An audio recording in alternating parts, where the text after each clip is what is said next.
What's up, y'all? Welcome back. Welcome back. It's 2026. Happy New Year. Today we are going to talk about my 2025 statistics, best books that I read, DNFs, and also my reading goal for 2026. Let's get it.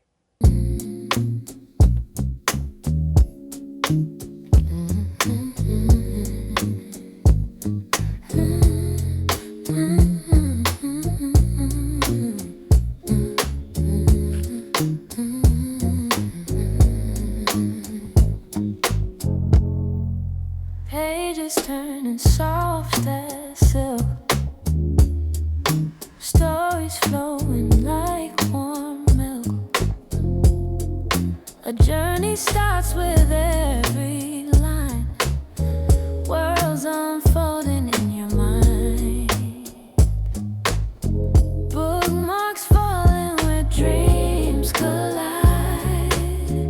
Every cover's got a tale inside.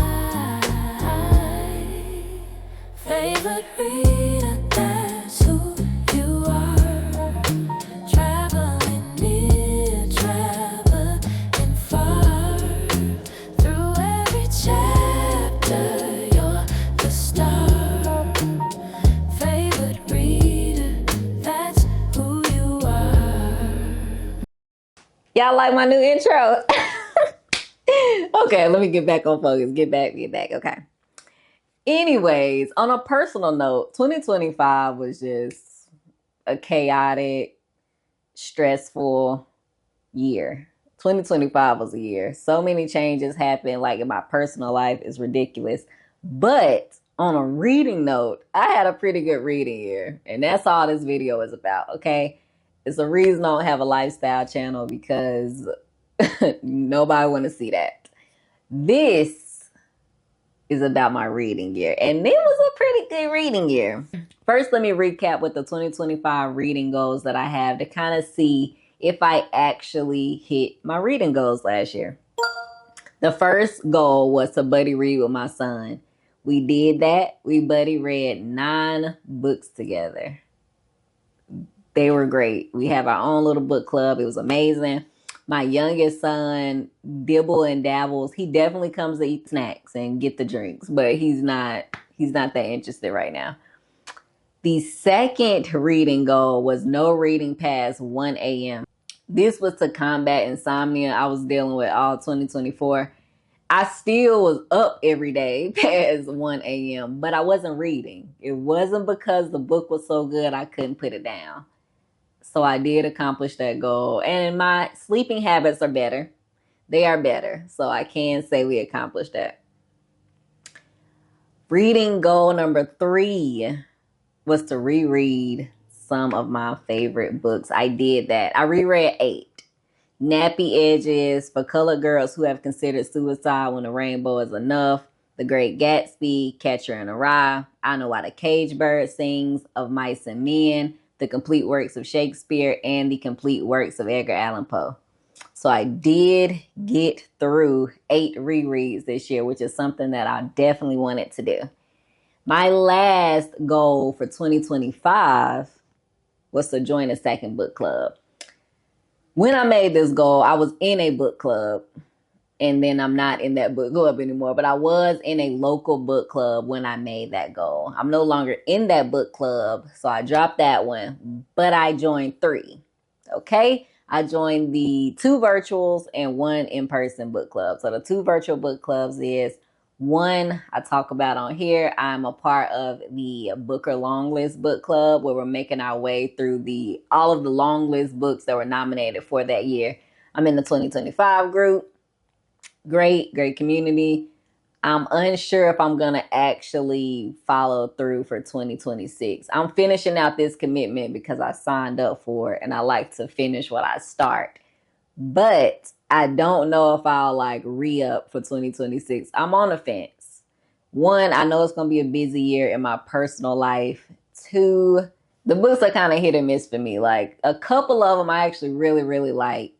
But then the rest is just okay. And I just don't know if it's worth it. I'm on the fence about it. we'll see. And then a professional book club that I joined virtually. I also talked about that on here too.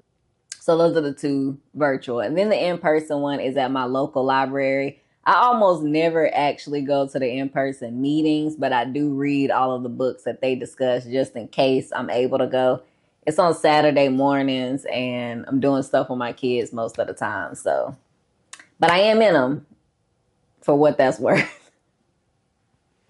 Next, we're going to go over some statistics, reading statistics. Okay. The shortest book I read this year, no surprise to me. I'm not surprised by the shortest or the longest book that I read this year. They're like way longer and way shorter, so I kind of already knew. But the shortest book I read this year was The Comment by W.E.B. Du Bois. That was 13 pages. I actually have a video on YouTube where I read the whole short story out loud. And the longest book was War and Peace by Tolstoy. My copy was 1,392 pages. I read that in May. Okay, let's see what else we got. So as far as the pacing of the books go, 13% of the books that I read were fast-paced, 62% were medium-paced, and 25% were slow-paced. That's a stat. I mean, I like it because it's, a stat, but I don't get anything from that. But it is kind of cool to see. As far as page numbers go, 49% of the books that I read were less than 300 pages. 40% of the books that I read were between 300 and 499 pages. And 11% of the books that I read were over 500 pages. Okay. As far as fiction and nonfiction, 68% of the books that I read were fiction and 32% of the books that I read were nonfiction. Okay, let's see. My top 3 genres read in 2025. Number 1 was literary. Number 2 was classics. And 3, historical. That checks out. Okay, as far as the format of my books go, 88% of the books that I read were in print. 10% I read digitally, and 2% were on audio. Cool. Okay, my most read author this year was Toni Morrison. I expected that because I went through her entire fictional catalog the first few months of the year. Okay, cool. The last that I want to go over is the challenges that I joined in 2025. So I just mentioned that I joined a book club where we were reading through the book along list books of 2025. I joined that challenge. It's hit or miss for me. And then the other challenge that I joined is the Read the World challenge, where I like freshly joined it. I joined it in December of 2025. So I'll be working through that throughout 2026 and so on. Just reading through books that are set in other countries and by authors who are from those countries. So, okay, now we're going to get into the DNFs. These are books that I may have mentioned on this channel that I DNF'd, but you don't see reviews on it because I didn't read them. I didn't finish them. I started them and I just didn't get through them. The first one was Frozen River by Ariel Lawhon. Remember I said I was in a book club at the beginning of 2025, where this was a book club pick for that book club. And I'm maybe 20 pages in and I couldn't do it. I don't know if it was the time of year because I've heard great reviews about it. Maybe I got like 30 or 40 pages in because it was at a point where I was like, you ever read a book that's set in the past, but so many elements of it are like in the present, like it wouldn't be accurate for that time frame? That's kind of where I felt, like what I felt about this book. And I was annoyed at the time. I think I knew like I was on my way out of the book club and I was just like, it's not even worth it. I was annoyed and bored at the same time with the book. And I was just like, I'm the only one that's not enjoying it, because we had like a chat where we talk about it. So I just stopped reading it, and I don't think I'm gonna go back, honestly. Book 2 that I DNF was the Book of Longings by Sue Monk Kidd.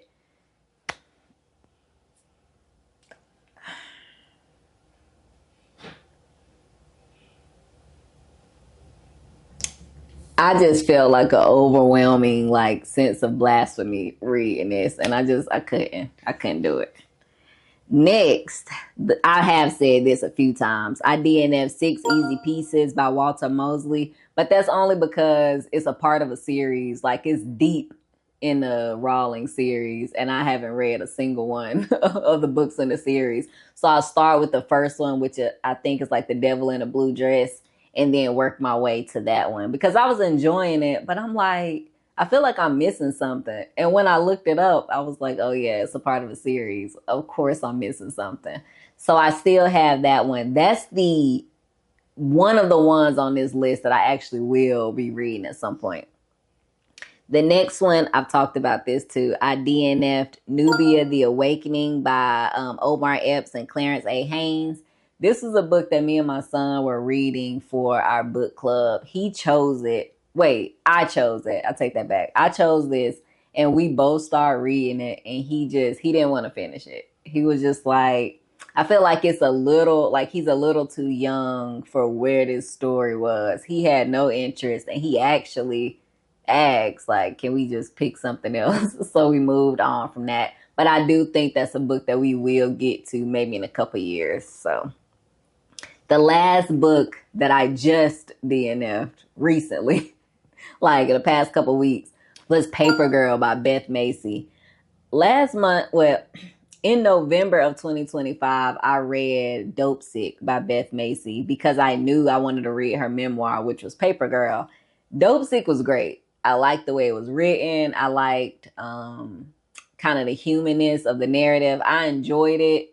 Good. All good and dandy. So then I went to go pick up her memoir, which is Paper Girl.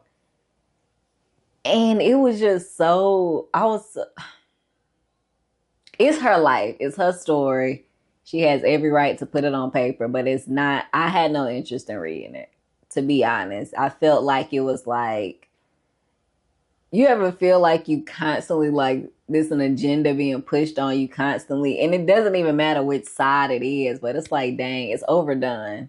That's kind of where I felt like this book was headed. It was like you trying to make a statement so hard that you not only made it, but now I'm annoyed and I don't even want to read it. That's kind of where I was with the book. But yeah. Okay, this was hard. I'm going to talk about my top. Let me count.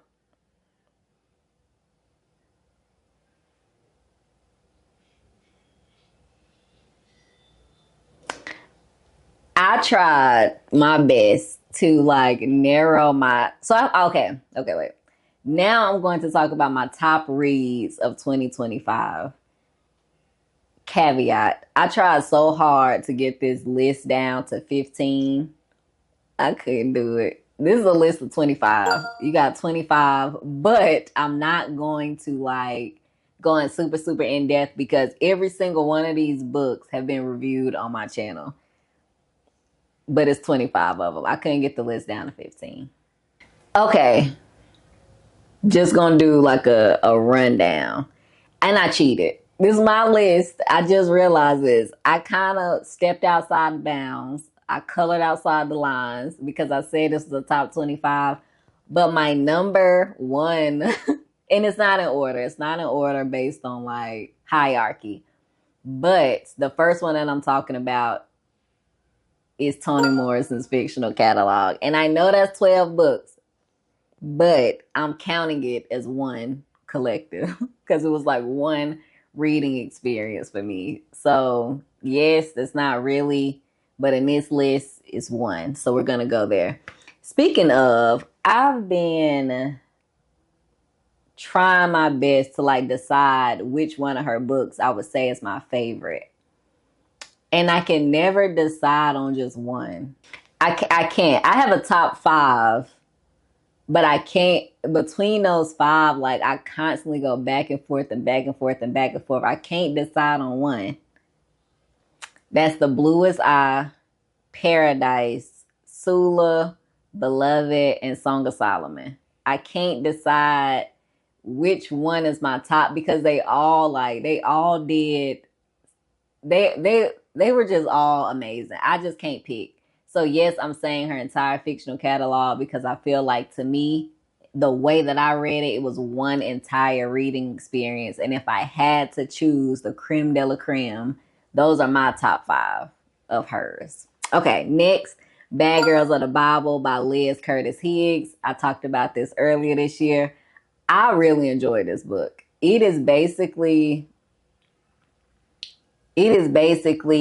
starts off with different Bible verse. It's basically taking different women of the Bible, their story, giving you the actual biblical account, but then also giving you a fictionalized modern account of how we can see ourselves in these women. And I just found it was so interesting because sometimes it's kind of like this distance that we put between ourselves and the people in the Bible. And it's just kind of, again, it kind of modernized things that we already have read 28 million times. And it's like, dang, I do that. Like, we want to talk about, we want to talk about Eve doing this. I do that. We want to talk about this. That's me. So I really like that. Okay, next, Weapons of Math Destruction by Cathy O'Neil. I think what I really liked about this book is it was such an eye-opener because I was guilty. I was one of the people that was guilty of thinking that mathematical algorithms were mostly unbiased. Not the ones that are being just the mathematical like algorithms. I was like, yeah, like I know once a human gets involved, there will be biases, but this just kind of expanded my thinking period about like the finance industry, about data structures, about algorithms, about all of this stuff into play. And it was just, to me, it was just super interesting. And I actually talked a lot about it with people I know that's like actually in the big data field.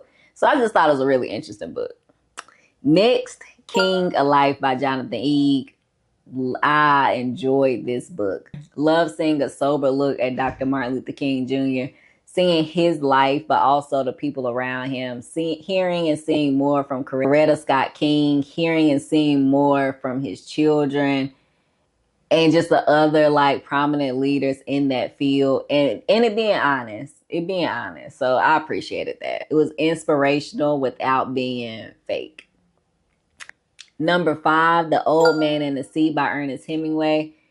It's a short story about everything that I like about like the older generation, like that group of people, like this grit, resilience, this like determination and unbotheredness, and then especially like the connection with like the younger generation. I just felt like it was so good seeing this old man so determined to do something and it serving a purpose for himself, but also setting an example and having a purpose for the younger man who had befriended him. So I like it. And y'all know I like an elderly protagonist. Number 6, Their Eyes Were Watching God by Zora Neale Hurston. Great. I can't believe I haven't read this before now. Like, it was so good. I randomly think about tea cake. I randomly do. And again, this whole book felt like I'm sitting on like my grandma and my auntie porch and they're telling me the story. Like, that's the way it felt. Great. Grabbed me from the first page. Such an amazing book. Book 7, King Leopold's Ghost by Adam Hochschild. This is on my top. It infuriated me. This book didn't make me, I think it did make me the maddest of any book that I read this year. It evoked, and I read some books that infuriated me, but I think this topped all of them. Just because I was so disgusted. It could have had something to do with the time that I read it. It could have had something to do with like, I don't even know. I was disgusted. I wanted to go find where he was buried. King Leopold was a menace. And it's just gross. It's disgusting. It just makes me think like, I'm getting mad thinking about it now. It's on my top because I couldn't get it out of my head. It evoked such strong emotion for me. I didn't know most of that. Like, I've heard of him, but very briefly. I didn't understand what really was going on in the Congo. I didn't understand. Like, I just didn't know any of that. And so I was disgusted. Still am. I'm getting mad right now. Let me move on. Book 8 was Nada's Son by Richard Wright. This is a book my husband recommended that I read. What can I say? Top tier. This book, it it has so much going for it that it's hard for me to even like latch onto one thing that I really like. Yes, I like the social commentary and the societal critique. The I like the voice that the book was written in, very authentic. But I feel like more than that, all like every single element that this book had going for it, they all played together well. They meshed perfectly. There was nothing that seemed like out of place. It all was so like well put together. It was such a great book and it was so thought provoking. What can I say? Great book. He always recommends some good books to me.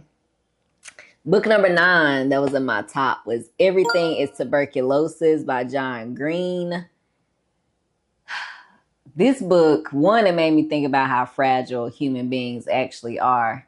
And two, it made me, I like the way that it was like a historical account, but there was also like a personal narrative woven in there with the actual people that he encountered there who were dealing with this firsthand, dealing with tuberculosis. It also gave me another reminder of how greed is global. It's not like greed is only in America. Greed is global. And that's what that reminded me of. Number 10 is Stoner by John Williams. Great book. Great book. That was the first book that I read by John Williams, and I didn't know if it was a fluke or not. I didn't know if I would only like that one because people talk about a few of his other books too, but it wasn't a fluke. You'll hear about that later. But it was actually a really good book about an ordinary man who grew up in one environment, went over here, got educated, fell in love with learning, with literature, with English, with the college life and academia. And then you literally get to watch a regular man and all of his like relationships attached to that. And it's a slow book, but it's like it's not boring. I mean, some people might find it boring, but to me, it was just real. It was just a beautiful like book. Felt like a memoir, but really, it's a fictional account. Book 11 is Red Clay by Charles B. Fancher. I still can't believe it's the debut. Such a good book. Such a good book. I remember I read this on a plane. I couldn't get enough of it. It was such a good book. And I got that recommendation from YouTube. Like I seen like 3 or 4, maybe 5 people review it. And they kept saying how it was such a good book. And I had time. I was on a plane. And it was great. Characters that stick to you. It was a historical fiction. Dual timelines. Like coming to this resolution. Satisfying. It puts you through all the emotions. Such a good book. I can't wait to see what else he writes. Book number 12 was Walk Through Fire by Sheila Johnson. This is a memoir of Sheila Johnson, who was one of the founders of BET. She is an entrepreneur, a philanthropist, real estate developer. She has a lot going on. She is a billionaire. It was a good book. Good to see like the phases that she went through in life, from her childhood to being married to then being single to finding somebody else that she loved, and just getting a glimpse into her life, because I didn't know anything about her really. Seeing how much she overcame and then what she decided to do, and especially like how she's giving back. So I thought it was a good book. 13 was East of Eden by John Steinbeck. Such a good book. I actually got this recommendation from, well, I've seen plenty of people recommend it, but I was scrolling through Reddit and somebody was like, "Oh, it's the best book ever." Or it was a post like, "What's the greatest book you ever read?" And so many people said East of Eden. Like, so great, great, great, great. I said, you know what? I got it on the shelf. Let me see what this is all about. I did a reading vlog. It's on my channel.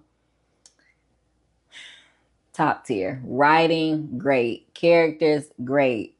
Just everything was just so good. It was such a good book. So well done. Book 14, A Tree Grows in Brooklyn by Betty Smith. Francie, a little girl coming of age in Brooklyn. You got the themes of identity and immigration and what's home. You get to see her perspective shift. Here's what I really like. I like the book, but I like to see a realistic shift from childhood to like more awareness of adulthood. Like you get to see your parents more clearly, probably for more of who they are, less of who you want them to be. You get to see your environment probably for more of what it is and less of I'm scared in it.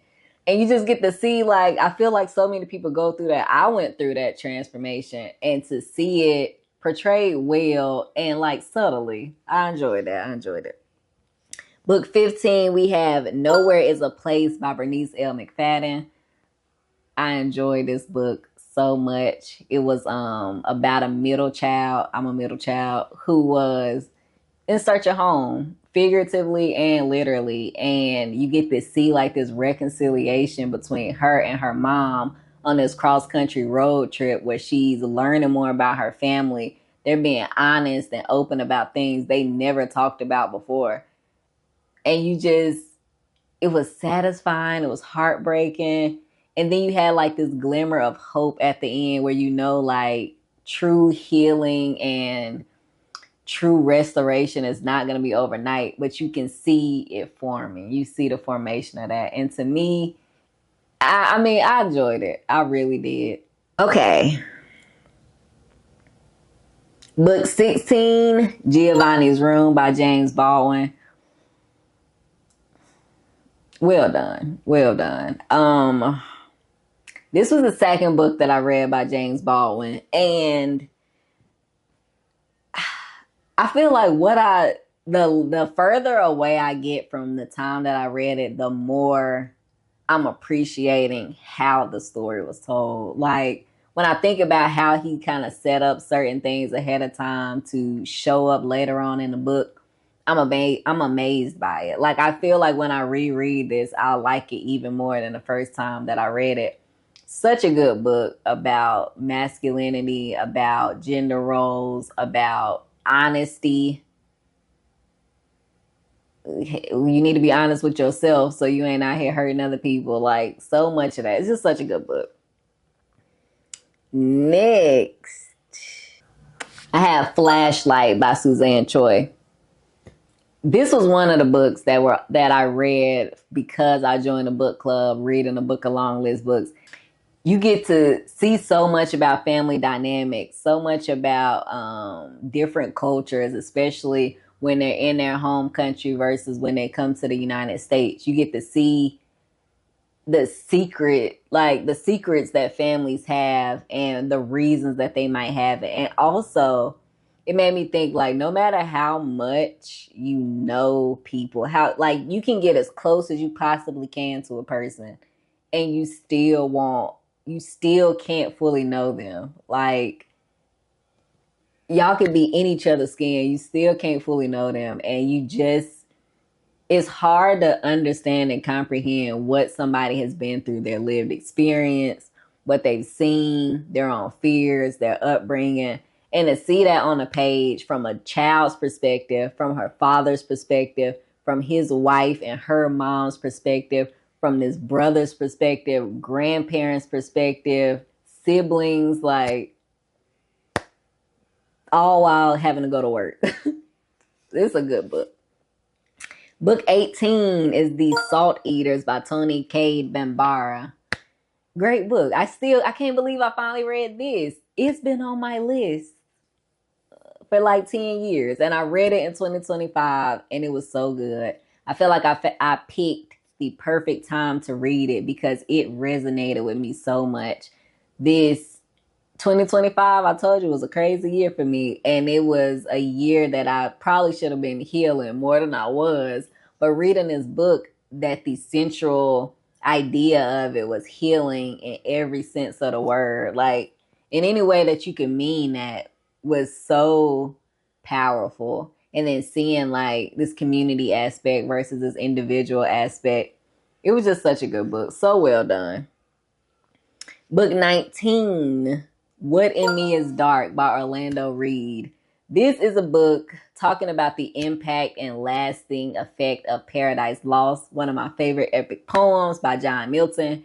And I've read that poem a million times. Not really, maybe like 10. But it's a thick, but I learned so much about it reading his book. The author teaches it. He volunteers and teaches it in prisons, but he also teaches it, for pay. He enjoys it. And he just had a book that was so complete, maybe not complete, so thorough on the history of how a single epic poem could influence major leaders, how so many people have cited it, how they've used it to actually influence policy, start wars, try to stop wars. Like, how does you think about something that you leave behind and you want it to live on, how this living is lived on. It's taken on many lives, many forms, and it's meant contradictory things to two groups of people. And it's just so interesting to see, like, dang, I'm enjoying this now in this century, and people was enjoying it when he wrote it then, and they was doing all kind of stuff with it. And I don't know, it's just such a good book. It was so good to see that. Book 20 is The Love Songs of W.E.B. Du Bois. Such a good book. That book, it was great. When I say I want to read like historical fiction, that's what I'm talking about. That's what I'm talking about. Great book, multi-generational. The characters are so developed. You have different generations speaking to each other in a way that's important. And I feel like the author made that clear, that you can see the importance of it. You have secrets that should have been uncovered a long time ago. You have history being told that hasn't been told and why that's important. You have trauma, addiction, healing, relationships, marriage, life, all kind of stuff, school, stuff you can relate to now and what they had to relate to back when. So such a good book. I thoroughly enjoyed it. 21, I have Night Flyer by Tia Miles. This is the first book I read from her, and it was great. It's a book that talks about the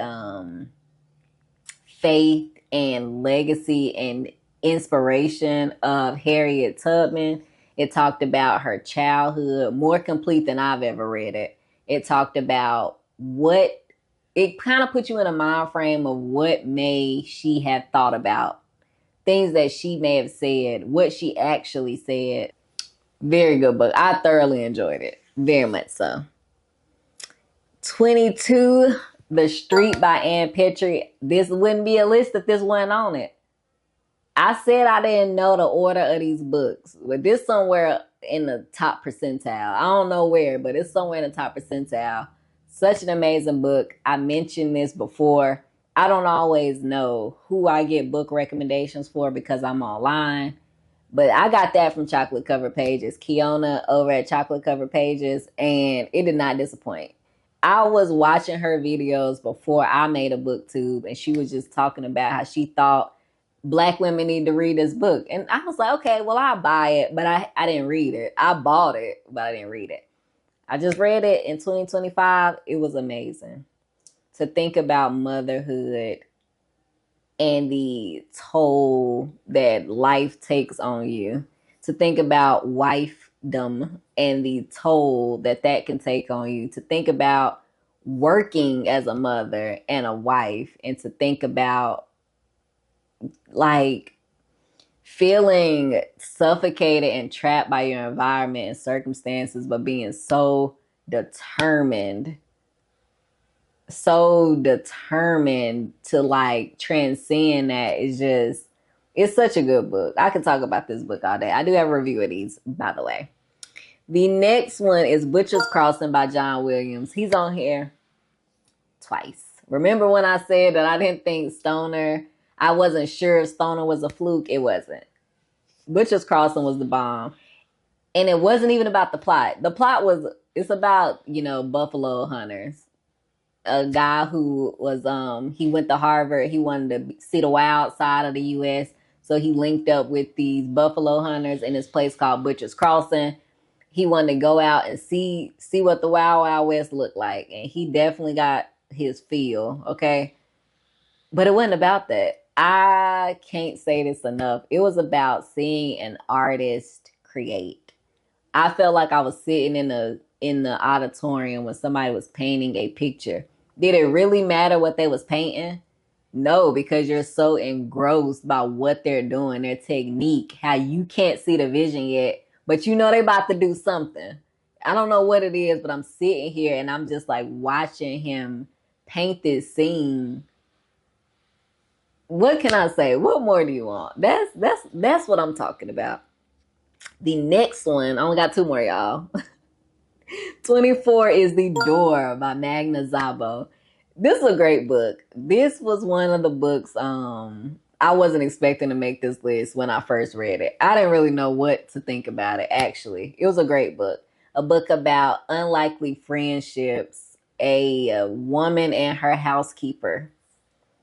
Yeah, it was a book about trust. It was a book about breaking said trust, a book about secrecy and autonomy. It had a political view to it. It's such a good book. It's a Hungarian translated book.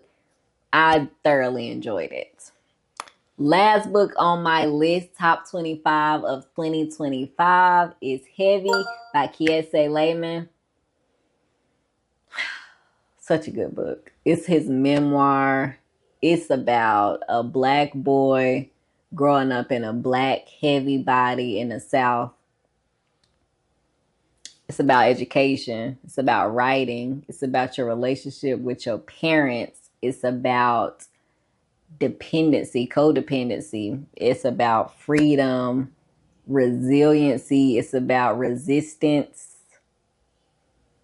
He deals with abuse, trauma, the healing process, and it really highlighted what we already know to be true, but the way that he writes about it is so vulnerable, from like this masculine perspective. But it's about healing is a journey. It's cyclical. It's rarely linear. Rarely. You come up some, you come back some, you come up some, you go over there, you do this. That's just what it looks like, and I just think he did a really good job at showcasing that, being true to himself, telling a powerful story that was very vulnerable, like very much so. And it was the way that the book was written, I like that too. It's kind of like it was addressed to his mom.